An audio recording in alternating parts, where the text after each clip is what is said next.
Okay, I call the April 10th meeting to order and invite everybody here to stand and join me in the Pledge of Allegiance. Pledge of allegiance to the flag of the United States of America and to the republic for which it stands, one nation, under God, indivisible, with liberty and justice for all.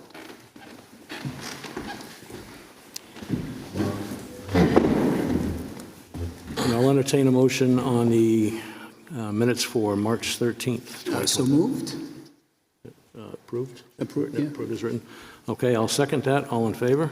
Aye. Aye. Okay. Commissioner Coop is not here this evening. He's away on vacation. He'll be back for our next meeting. Also, the chief continues to convalesce after his shoulder surgery. How much more time, Captain? 3 more weeks. 3 more weeks. Okay. If you'd like to proceed with the activity reports. I got them. We'll start with the incident cases year to date. For the month of March, we had a decrease of 2% with 49. You can see all the backup and what the cases are from the incidents there. The arrest year to date, it's up 30% from March to 13 from 10. And then you'll see all the cases that are broken down by the officer with the paperwork attached.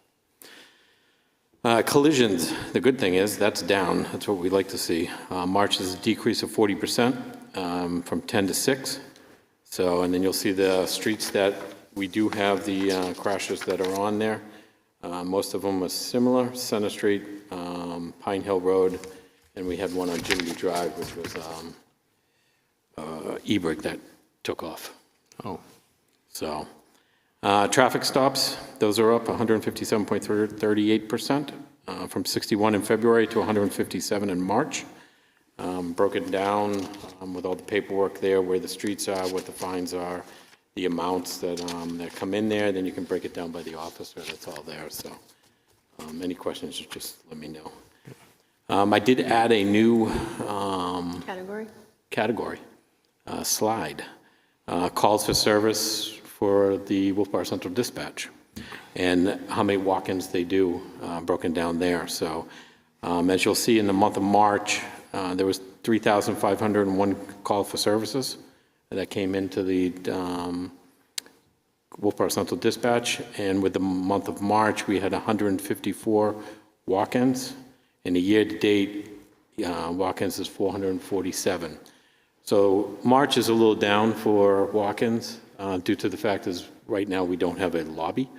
It's kind of challenging to find the door, which is on the side of the building closest to the library, the stairwell.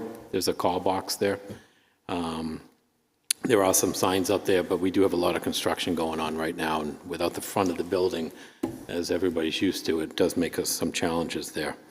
So we did throw in where January and February is. We'll start doing that, showing those stats that we do have those for the months, so we can see all what's coming into the dispatch center.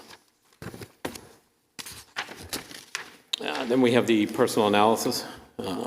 You've broken down to each officer that's there, which shows your incidents, arrests, all the citations all on one sheet, and broken down by the officer that what cases they do have. So then I did it for comparing from last year to this year from March. This year we had 49. Last year at this time we had 66 for the month of March. Then I do the whole year as I usually do. For 2025, we have 153 cases that we're working on. Some of those could be suspended, closed, and still open. And then last year at this time, we had 131. So that's the case flow as we're going in there. You'll see Officer Eric LaRochelle's report that's in there. I'm not going to get too detailed in there. He is starting a new program up there with the school. He's working with them. I think it will be pretty good on how he's working on it. He's just starting it, so we'll get more information on that for the next month. Corporal Shanks is not in there right now. He's helping with the training of the 2 new officers that we started the field training with them before they go into the academy on March 5th. So pretty excited about that. They have their run PT test on what day was it? It's near the end of April. It's on, I think it's a Monday. It could be That's the for the last week of Academy? April. I think it's on a Monday. So they'll both be down there at the Academy for that, for their physical agility test with the Academy. The next sheet was Tim Morgan's, the court cases. We had $1,700.40 total fines. 3 pled guilty, and then 1 was an administrative guilty with $124 fine with that. So you can see them, see what officer it was and what the charges were there. I did attach the budget, did a little analysis of that. We are looking good with the budget overall. This is before the town hasn't taken any money out of there yet. They haven't pulled what they did pull, going to be pulling out of there out of 4 lines, the 113, 117, and 133, and the 150 line. A total of $77,000 they're going to be pulling out of our budget this year for the default to work with everybody's budget. So we figured we could manage that due to the fact we still have 4 open positions. We have 2 in the backgrounds right now. The chances of getting that last hire, we talked with the town manager, so we can maneuver that around. So right now, we're 3.12% underspent.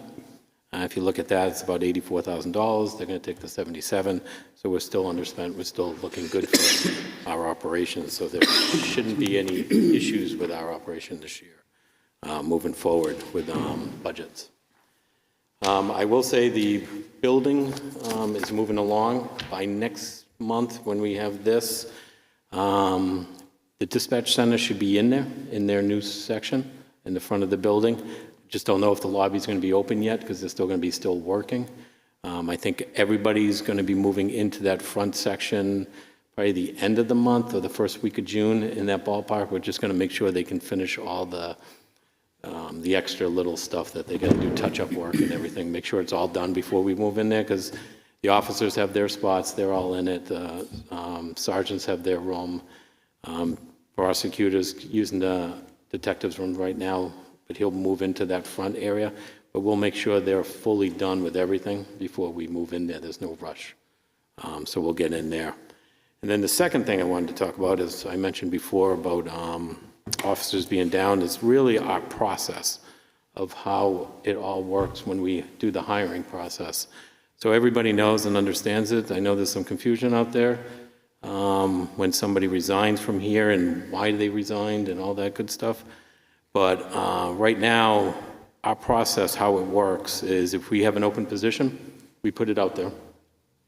We use many venues, Indeed, Facebook, municipalities, and put it out there, see what comes in, get the resumes, cover letters. I rarely get all those. I communicate with the individual, do a little review with them, talk with them, get their cover letter, move them to the next stage, which really is the oral board. Sometimes it can be physical agility, but at this stage of the process with all these other departments trying to hire, there's probably almost every department that's trying to hire in the state, not including the other states that are close by, which is Maine, Vermont, Massachusetts. Everyone's hiring. So everyone's trying to get that candidate before somebody else does. So we've been doing the oral boards first. What that stands is that we get a panel. We set up that panel. Usually it's an officer. I do a communication specialist, and then I grab somebody from the town, a community member that sits in. That panel goes through the oral board, and then they sit with the chief after each individual. They have conversations, going back and forth. The last one, the chief was gone, so it was myself that sat in and talked with the panel. We did give the conditional offers last time. I think there was 4 or 5 of them that we gave conditional offers from that. And then we'll go do physical agility tests to make sure they can actually go past that for the academy. If they're close, we didn't have any issues like that for this one, but if they were close, we can work with them. We have time before the academy starts, and sometimes I team them up with a communication specialist or somebody in there, and they'll go work out with them and get them to pass the academy physical agility test from that point on. Then once that conditional offer is given, we go out and do the background. Now that background process takes some time. We really dive deep into their life. Everything that we can figure out and find, we will do. But that could take a couple months, could take 3 months. It all depends on where the background takes us. Then they go to the academies, but this time is our first time actually with the 2 ones that are starting on May 5th. They're starting their field training right now, prior to the academy. We haven't done that before. This is something new. We're trying to get some, maybe 4 weeks in of field training. Then they go to the academy, get some experience, so it makes the academy and understand some of the RSAs when they get there. We always did ride-alongs before. We just really never started the field training, so something new that we're trying out. Then they do the academy, that goes 16 weeks. Then they get out of the academy, and the field training, full field training is about 12 weeks. So we'll see how the 4 weeks work. We'll come out of the academy and see how long we need them into that field training from after that. So from that stage on, it does take time. Think of that, 16 weeks, then you got 12 weeks. It's a commitment. Prior to that is the background, how this all starts. So why do I say that? Because what we had on our last process, we had 2 go into the academy, and unfortunately, with this process, that we sit down with our field training, so we have 4 field training officers that are out there. They do an excellent job, documentation, going through, teaching. We go through the process. Sometimes that individual needs extensions. We'll give them extensions. We'll really focus on something that we need to work on, but sometimes it just doesn't work. And unfortunately, we had that where somebody resigned during this process and couldn't finish the process, and that's where they went. So I just wanted to get that out there so everyone understands what happens. This career is not easy. This profession is hard. So not everybody can complete the full 20 years or 25 years of this profession and career to get to that retirement. It's hard. It's not for everybody. So that's all I got. I have a couple questions, if that's okay. Sure, yeah. So when is the end date for the project at the police department? And So they don't have an actual physical date. They're just looking at the end of May. But it might stretch into the first week of June to get it in there. But I would assume if we're looking at a date, that first week of June, we'll all be in there and the doors will be open. So I'll have a better understanding of it when we get to the next commissioners meeting. Okay. Reference the field training program that you have set up. This is the California model, correct? So it's Yeah, San Jose. Okay, San Jose. Yep. You mentioned that you're doing something new, which is you're field training them for 4 weeks before they go to the academy. They do a 16-week academy, and then they come out. And if they're on track, you're just doing the 8 weeks. No, 12 weeks. Oh, We do 12 weeks. okay. Yeah, we do the full 12 weeks, yeah. Yeah. We've been doing that. I think the last one, it all depends. The last one, I think, did 11 weeks. He was ready to go. Yeah, So we look at the 8 to 12 weeks. We were doing 8 weeks, but our last couple of ones, plus we had the COVID academies and stuff like that, and then we stretched it to 12 weeks. And you look at it, why you're rushing something for a whole career, 12 weeks, let's get as much as we can get with them, that individual, and teach them as much as we possibly can. It all depends on the season too. Now, if they're in the summertime, yeah, you're going to get more calls, more incidents compared to January and February. So we know that. So we really rely on our field training officers. With this one, our last individual, we had the extensions. We met with those field training officers. We had a meeting in-house. They all agreed. It was an agreement for everybody that the process, and it just wasn't going to be able to move forward. So we had a full agreement with everybody that was in-house. Thank you. Yep. Captain, Currently, we're down 4, correct? Currently, yes. And there's still 2 in process? 2 in the background process who we're planning on sending in the August academy. Okay. That's the next academy, is the August. And they're looking good? Yeah, they're in the process. Investigator Shigori is doing both of them right now, so he's in the process of that, yeah. Nice. Yep. Thank you.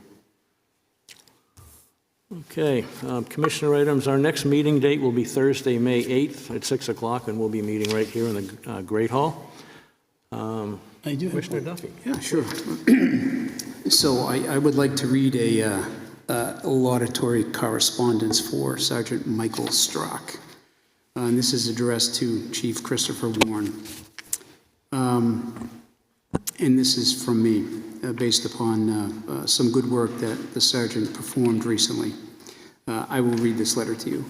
I'd like to express my sincere appreciation for the work that Sergeant Michael Strock completed on Saturday, April 5th, 2025 at approximately 8:50 p.m. while on patrol in this town.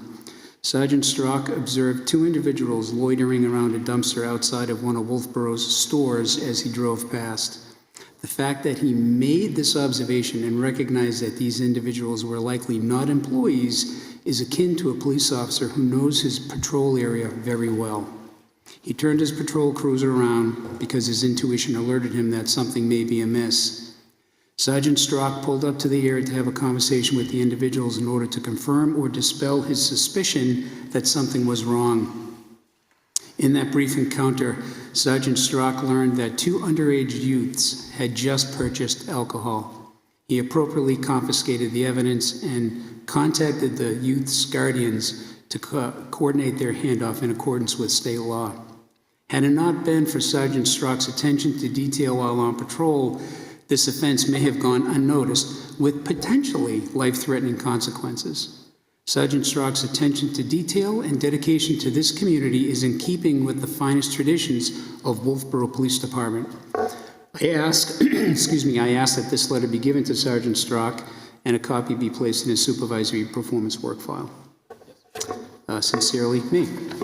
I think it's important, as we come into this part of the year where we have graduations and graduation parties, that we are on top of our game, regardless of where you are in this community, whether you're a police officer, whether you're a merchant in town, that sells alcohol, whether you're a mother, a father, brother, sister, we have to be aware of what's happening in our community, and we have to make sure that those, that are underage do not partake in that, because they're jeopardizing their own safety, in the process. So thank you to Michael Strock. Well done. Thanks. Well done. Mr. O'Brien. No, you're next. We haven't forgotten Carol.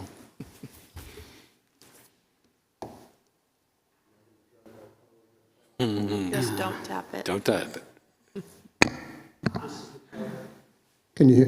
Yeah. There we go. Sherry, commissioners, and Captain, thanks for inviting me back. Paul O'Brien, a select board member. I'll be brief. 2 minutes. We reorganized our board this past few weeks. Mr. Senecal is our new chairperson, and I was elected as vice chair. We do that every year just to keep things fresh. Following the Libby Warren article, which did not pass on a 57-43 vote, the board of selected people the other evening entertained a motion by me to seek help from the New Hampshire Attorney General's office for the next steps for the Libby. We really do believe that it's time for us to have a conversation with somebody, a group, a qualified group, who can carry the Libby mission forward, qualified operators. And I think that's a good thing for the Libby. It's a good thing for people who might want to be, might want to help us become the new trustees. That's not going to happen overnight. It's going to take a while. It's got to go through a very formal process. which I've done once before in my life, trying to merge nonprofit organizations. So it'll take a while, but it's a great, honestly, a great step forward. It ends the discussion about, do we have enough money to fund the building? Do we want to build another sidewalk? That kind of stuff gets set by the wayside. So more to keep you posted on that. The budgets are done. We put the pencils down, at least we believe we did last night. And thank you for the contribution that was made by the captain. Our town manager literally had a conversation with the captain, and I believe with the chief, so it's done. Was it hard to bring the budget into balance after the default? Sure. The town departments did get a haircut, but that's the way it is. The voters told us that they didn't like the operating budget that we proposed, and so we had to make some adjustments. That's just the way the world works. We all have to just keep our fingers crossed that we don't have any substantial events, because those are unplanned things that could cause all kinds of fun stuff with the budget. Lots going on in Concord, which could affect the town as it relates to school funding, as it relates to insurance things, and also as it relates to how we may have to deal with land use at the planning board side. So those bills are in flight. We're not going to handicap the odds of those being passed or not passed, but each one of us individually as citizens have reached out to our elected officials to express our opinions on what we think about those bills. So that's about all I have. Next week we're gonna assign committee members, police commission committee members and the like. We'll do that. Lots of community events going on in the summertime, and hopefully they'll find their way to our community calendar, which is good. That's good. The town's going to get busy, and you guys will be out there busy in the summertime, which is good. There was a lot of hubbub about fireworks. Fireworks are funded for this year, and there was a lot of consternation as to whether that was we should do or not do that, but they're done. Fireworks will be funded. So, a tough year, but, all of us, I didn't do it, all of you folks actually stepped up, and we'll get this thing under control. The challenge, I think, for all of us going forward, and you can help us too, is we really need to understand what we have to do between now and deliberative session next year to convince the voters that we're doing something new and improved, right? Because if we're not doing anything new and improved, we run the risk of them saying, you haven't changed anything. So we all have a duty, I think, to get our arms around the things that will cause the voter to say, yeah, they know what they're doing. And, off we go, hopefully to a better outcome on the budgets. Okay, so that's all I have. Any questions from you? How'd I do, Sherry? Great. Super. Any questions? All set, thank you, All right, Paul. We thank you. appreciate you Thanks, Paul. coming.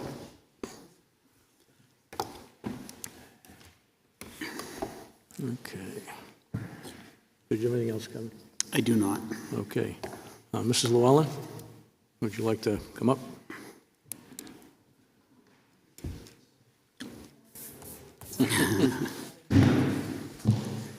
Just taller than I am. Hi. Good evening. Good evening. My name's Carol Llewellyn. I'm sure you guys know that.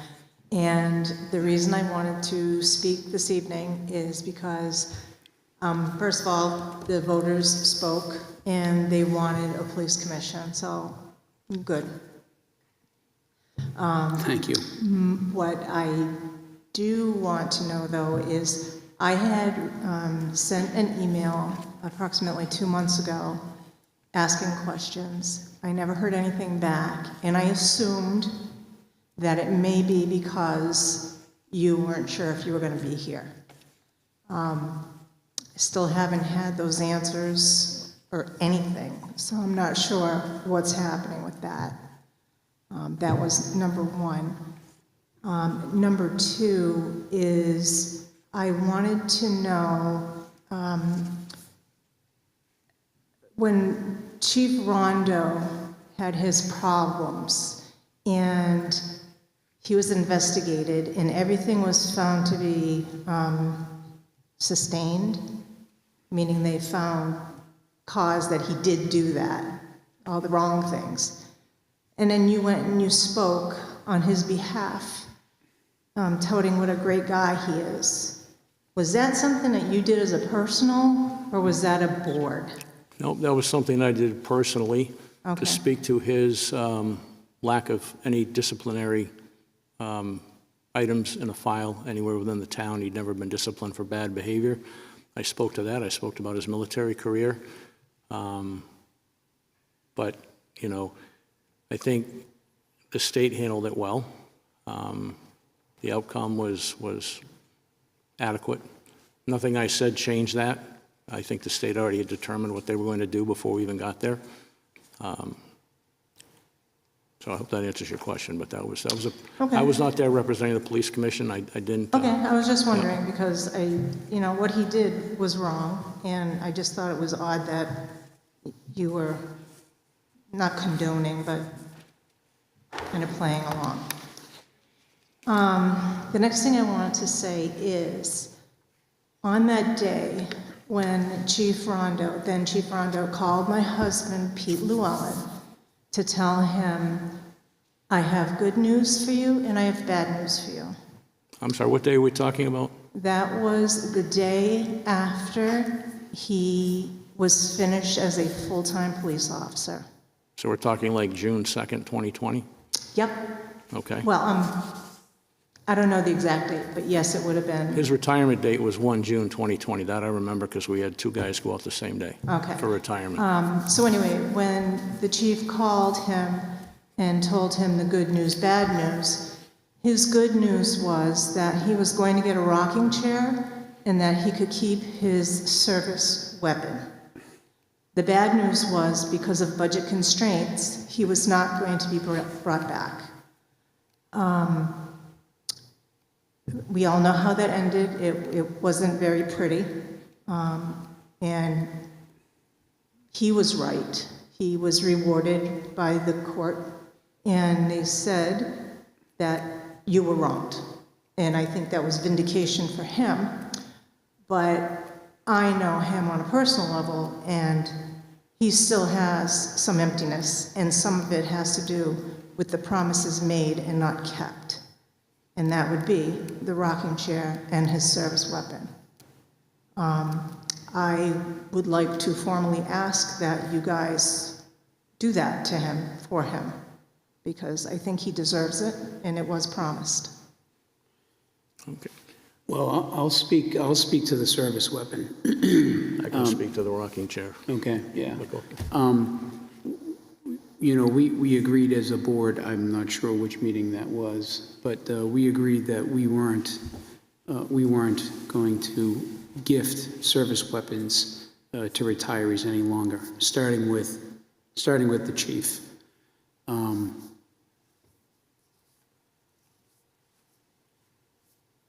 So there you have it.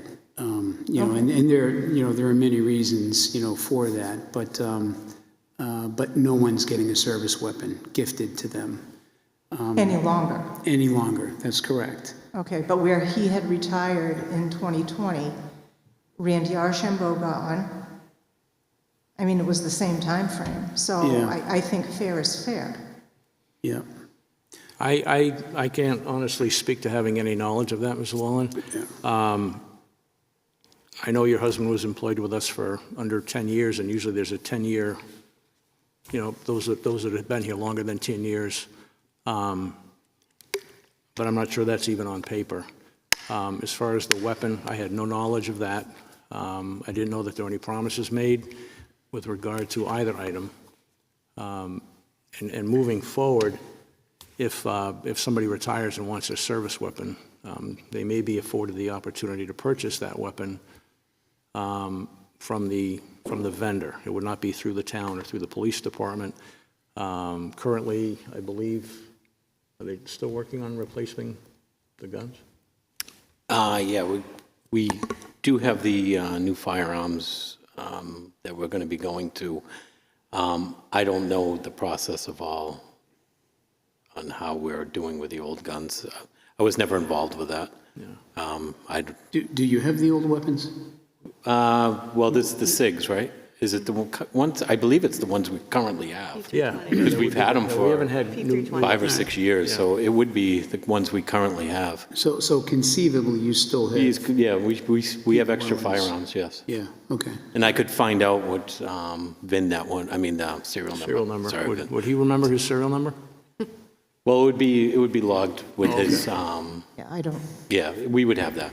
What we can do is if your husband, you know, if it's feasible for them to purchase the weapon. We've done that in the through the- past with our last ones. We didn't give out the firearms. The firearms instructor worked with SIG. They gave them back to SIG, and then SIG gave them at a discounted price, a really good discounted price. I didn't purchase it, so I didn't go through that process, so I don't know it all. But I I just know know, Randy got it was mounted, or it was a plaque or something, and I believe they get again, that's not my process that I was It gets involved with, engraved on. but it was engraved. on the gun. There's an engravement on it, yeah. Yeah. With the years of service with Wolfeboro PD, yeah. yeah. Yep. Carol, if it's logistically feasible, you know, for your husband to purchase his weapon, then I don't see a problem with that. Yeah. I can find out for you and find out all the process. Okay. If, would you, I'm not sure what the engraved markings were on that. Is that something I think that, it's years of service. but it's engraved on the? On the gun. On the firearm, Weapon. yeah. All right. I'll talk with him and find out how he feels about that. But as far as the rocking chair goes, I mean, again, it was promised to him, and Okay. I'm not aware of that. I'd like to at least have an opportunity to look into that to see if the promise was made and not kept. And also, I'm not even sure, you know, my understanding was always it was a 10-year, you know, anybody that stayed longer than 10 years. But I'm not sure if that's a departmental policy or if it's anything that's been, could you speak to that, Captain? I would have to go look at the old policy that was there because we took it away and we don't 20 do years? firearms anymore, so I would have to look back at it. Yeah. 10 years does sound right, I but thought it was 20. 20? Is it 20 Could be years? 20. So I don't know. To be honest with you, I don't know. I mean, Randy retired after 20 years. Why don't we let the captain, you know, research I'll that? dive into it and look at it. We We followed owe you like an what answer for town hall that. did. And I can get back to you. I can get back to you. In reference to the email, did you send who did you send the email to? Me, With your and then question? I Oh, forwarded okay. it to you. Okay. All right, we'll respond to those questions. I thought we would have been able to address it last month, but I was out of town, so. Would you like to ask those questions this evening? I don't have the paperwork with me. Do you have it? I have a copy of the email that Sherry just gave me, if you want to use that to, You can read it. actually. okay. The first question that Mrs. Llewellyn had, it is my understanding that the department/police commission will take recommendations from MRI. I would like to know what actions have been taken. In the MRI report, it states that everyone, including Captain Livy, knows who the problem is, and it's only Captain Livy now that former Chief Rondo is gone. Could you kind of That's a- clarify that question, or? You want to know, based upon the MRI report, if what discipline was handed out? Discipline was handed out, or what No, was, what when cha- you, they, when what you s- recommend, their recommendations, if they were taken from you, taken by you, from what they said. I'm not sure what the recommendations were. I think part of the problem was when you came on board, you were not trained. And I just wanted to know, that seemed to be a common theme throughout the report, that between the ranking officers and the patrol people, that there was a disconnect because there was some bad feelings about you. And that was right in the report, and that was one of the things that they had said, and you admitted as well, that it was your lack of training that made it hard.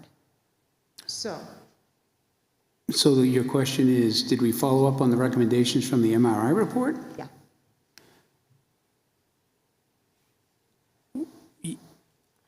I would have to review, I don't have the MRI report with me. I don't have it with me either. But I can tell you, you after the MRI report, and then after the internal investigation that was also conducted by Inspector Warren,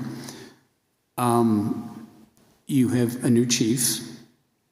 You have the process of accreditation, which is underway. You have an administration that is ensuring that policies and rules and regulations are being followed.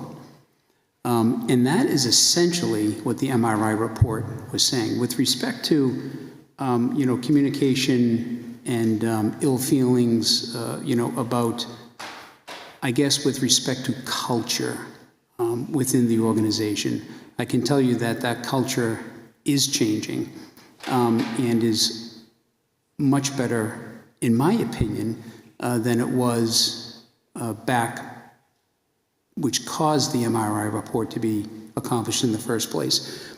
And an example of that, which I mentioned in a previous public meeting, was the fact that you had officers not backing each other up on potentially serious calls.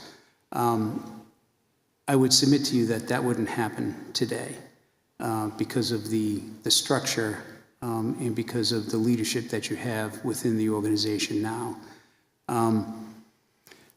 In his particular situation, when you go from a senior patrolman to an administrative position without having been a supervisor along the way, you miss all of that experience that you gain along those supervisory steps, whether it be patrol sergeant, lieutenant, and you land in the captain.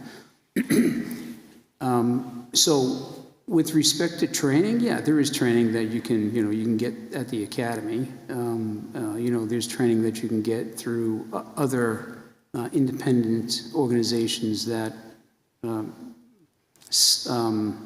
specialize in law enforcement executive level or law enforcement administrative level training. But the problem is you can get all the training in the world. It's the experience in the position that actually, I think, is where you get most of your experience and training, right? Equals, hopefully, an administrator who, is doing the right thing for the organization. Given the fact that Captain Livy has now been in the position for how long? 8 years? 8 years, right? So that's 8 years of experience. Probably the first few years were extremely hard because of the lack of training or lack of experience in those supervisory steps. But he's getting it on the back end. And if he wasn't holding up his end of the responsibility and maintaining the standards, I think Chief Warren, would obviously address that with us, which he has not. And now it's Chief Warren's responsibility, to obviously make sure that he's polished, in the position and that he holds and moves forward. Getting back to culture, as I said before, culture is a combination of behavior, and it's a combination of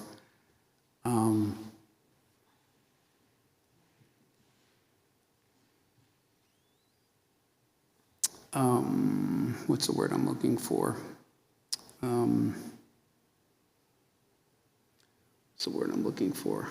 You used to have a formula for that.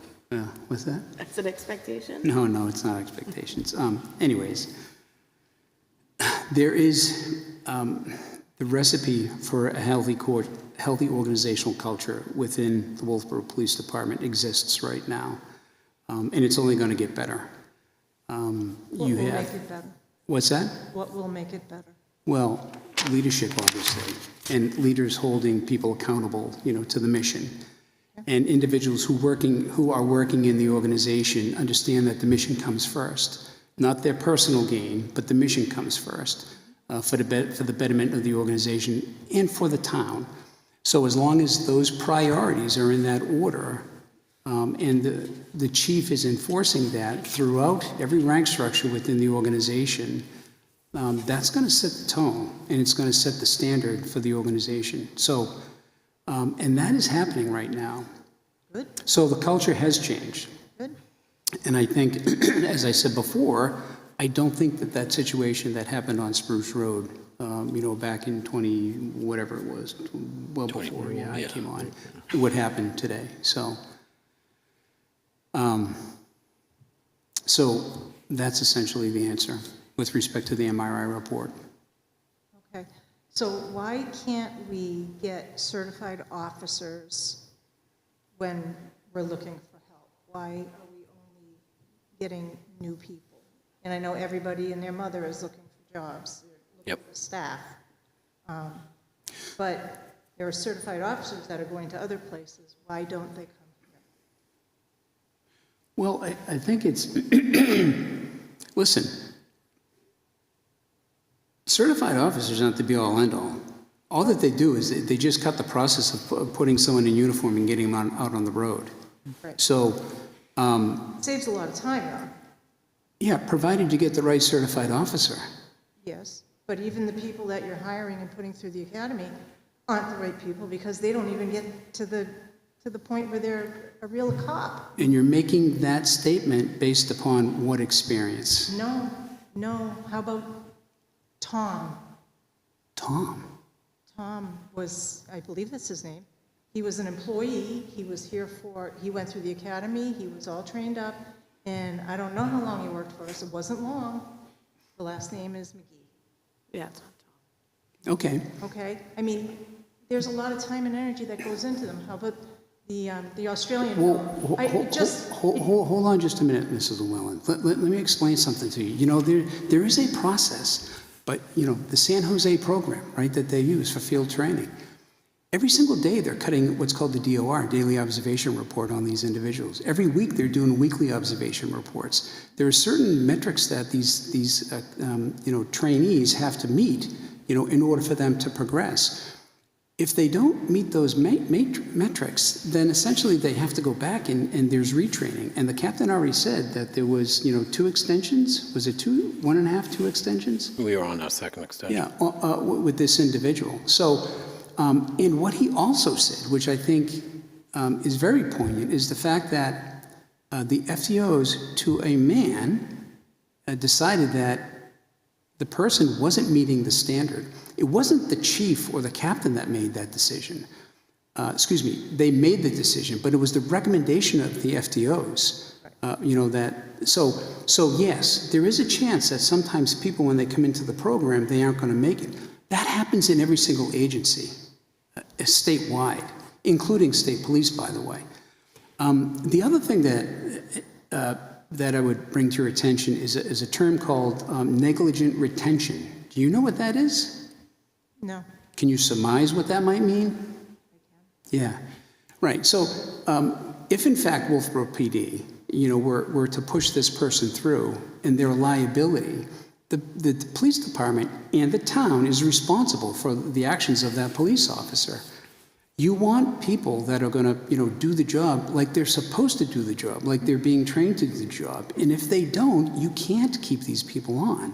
They have to move on into whatever profession, they can find after that point. So, and I would submit to you, Mrs. Llewellyn, that if in fact we did negligently retain someone and they made a mistake and that mistake splashed in the newspapers, you would be up at that podium right now grilling us as to why we kept that individual. Am I right? I think my question would be, how did they get through to that point? How did they get through to what point? Just through the training, the background, the, By hard work, by keeping their nose to, to the grindstone and working hard and listening to what their FTOs are telling them based upon that model, the San Jose model. I understand that. Yeah, so it doesn't happen overnight. There are 4 positions short right now. They have 2 people that are in a background, which means that hopefully in August, they're going to be 2 positions down, or excuse me, before August, they'll be in 2 positions down with 2 people going to the academy in August. In my opinion, I see light at the end of the tunnel. I see a police department that is on its way up. I see a police department that is, getting close to being fully staffed, and that's a good thing for the town. You've also seen it in the numbers that the captain spoke about or briefed here tonight. You see accidents going down, you see stops going up. What is that indicative of? It's indicative of, okay, probably weather, yeah, but it's more indicative of the police officers that they have getting out there and they're doing the job. They're being visible, they're out there on the road, and that's a result. It's also a result of a healthy organizational culture, because when the culture is not healthy, guys and girls who wear the uniform, they don't want to do the job. They're hiding behind buildings. They're doing anything but the job. In this particular case, I look at those numbers, and I see that, yeah, things are moving in the right direction, unequivocally moving in the right direction. So maybe I see the glass half full. Well, you can only go up, so. Yeah. Well, yeah. Well, no. I guess you could still stay at the bottom. You can still stay at the bottom. Stay the same. Yeah, you could stay the same, right? Yep. But they're moving up. The glass is half full from where I sit. Okay. Carol, if I might, I just wanted to add to what Kevin said. And you had just asked the question about what happens if, when they don't make it. And so if somebody goes into the police academy, if they've passed the background check, if they've done all the preliminary steps, they get hired, and then they go to the academy. Very rarely, but occasionally, there may be a call from the academy expressing concern about the academic prowess of a candidate, or lack thereof, with an intention to try to improve, their way of doing things, and sometimes you just, it takes a little bit of extra training, but they could pass the academy without any issues. They can also pass FTO. They could do everything by the book that's being required, and get out on the street and decide, I don't like it out here. This is not for me, and that happens. Unfortunately, it happens. I think there are times when people feel that they want to be a police officer, they believe they want to be a police officer. Once they've immersed themselves into that and realize that maybe it's not for them, it's better that they back out sooner than later or get themselves or somebody else harmed in the process. But I agree with Kevin, Commissioner Duffy, that we are on our way up. Things are definitely improving. Are we accredited yet? No. That's a process, but Yeah, it is a process. The building needs to be done and complete before we even get to that process anyways. There's some major things within the building that, for accreditation to happen, need to be there. Yeah. But we're getting closer. the policies and procedures are all being rewritten to meet accreditation standards, operating policies and procedures. You have some other questions here. Can I? I'm sorry, I don't remember. Oh, okay, all right. You have, you said that one of the commissioners stated they could not fire the whole department, but if the problem is found to be one person, shouldn't that be addressed? I believe I'm the one who said that. I believe, and I said it in the context of culture, and I said it in the context of changing culture.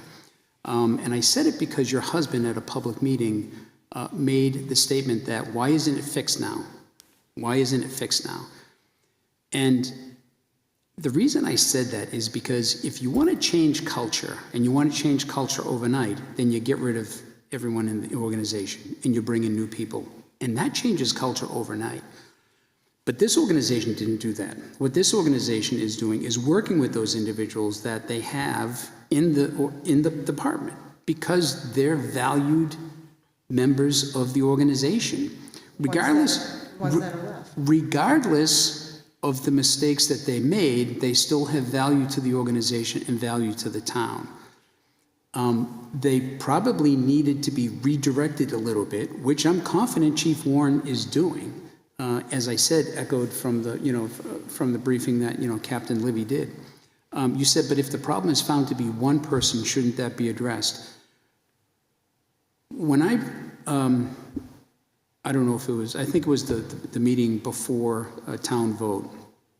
I told you, from my standpoint, what I know of the entire situation, without mentioning names, from top to bottom, there was a misprioritization of their effort. It wasn't just one person. It was everyone. And I gave specific examples of that in that one particular incident on Spruce Road, where you had one police officer that was on duty on a Saturday in the summertime in Wolfeboro when the population triples. That's an indication, in my opinion, where the administration put the men and women before the mission, which was to give them time off. And they only staffed on a busy Saturday in Wolfeboro one police officer, which happened to be the captain at the time. You can't do that. That's where the administration erred. I gave another example where the administration erred, where they had a supervisor who was on duty. He was on call, but he was on call down the Cape. You can't possibly be on call and be out of state. You have to be, able to respond, and so that's another example where the administration, put the men and women before the mission. The mission has to come first, period. We deserve that as taxpayers here, right? And then I gave examples where the rank and file, who didn't respond to back up that police officer when the call went out, they put themselves before the mission, right? Because they didn't, for whatever reason, because they didn't perhaps maybe like the individual there, they decided that they didn't want to respond, for whatever reason. The bottom line is they didn't respond when duty called, and they put themselves before the mission, which could also be considered dereliction of duty as well. Mm-hmm. It wasn't just one person. It was the organization as a whole. It wasn't operating as efficiently as it should have been. You go on to say that if he continues to remain, won't there still be animosity between him and the other staff? Cancerous. And I know that, that cancer, was thrown out there. I can tell you from my standpoint, I think, Commissioner Wood would echo this.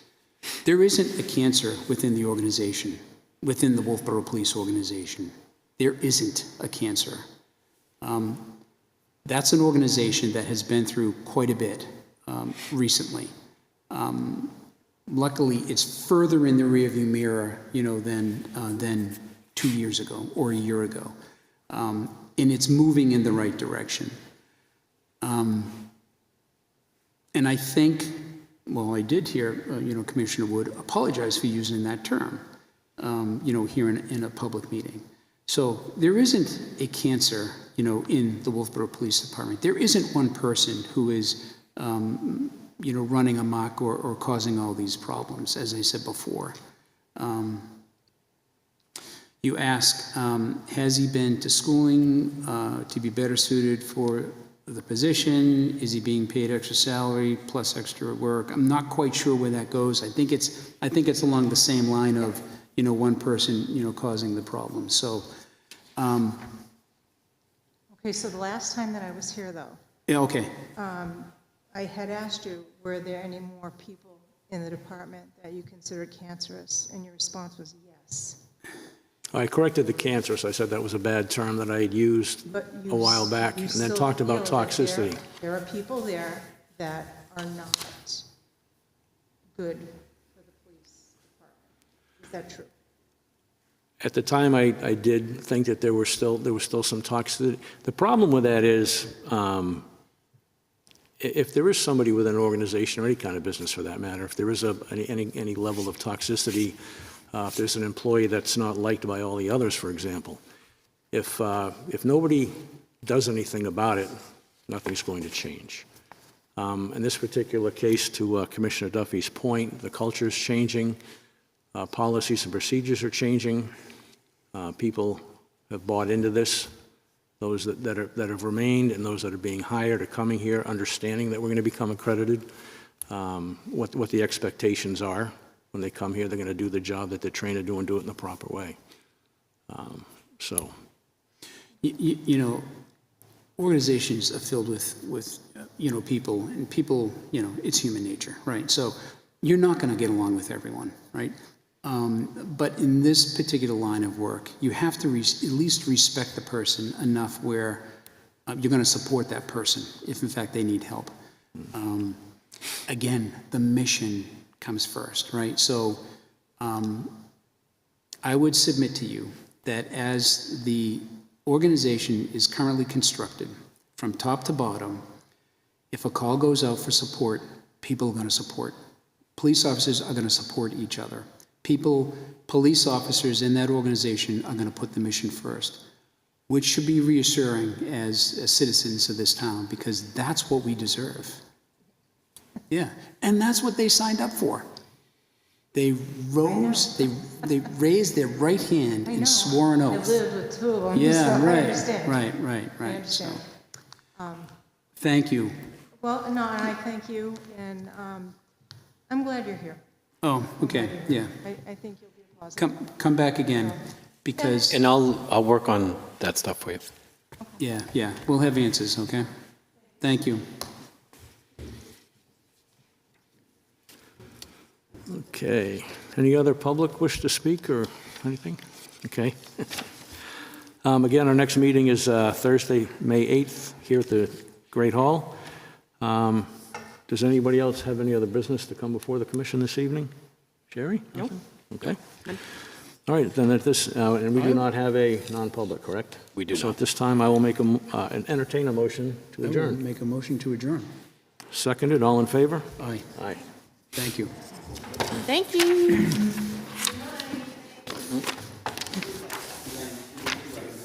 That went well. Oh, you know what? I never pulled out the, I don't have to cook. I'm gonna go meet someone for dinner. What's that? Are we still on? He's not at my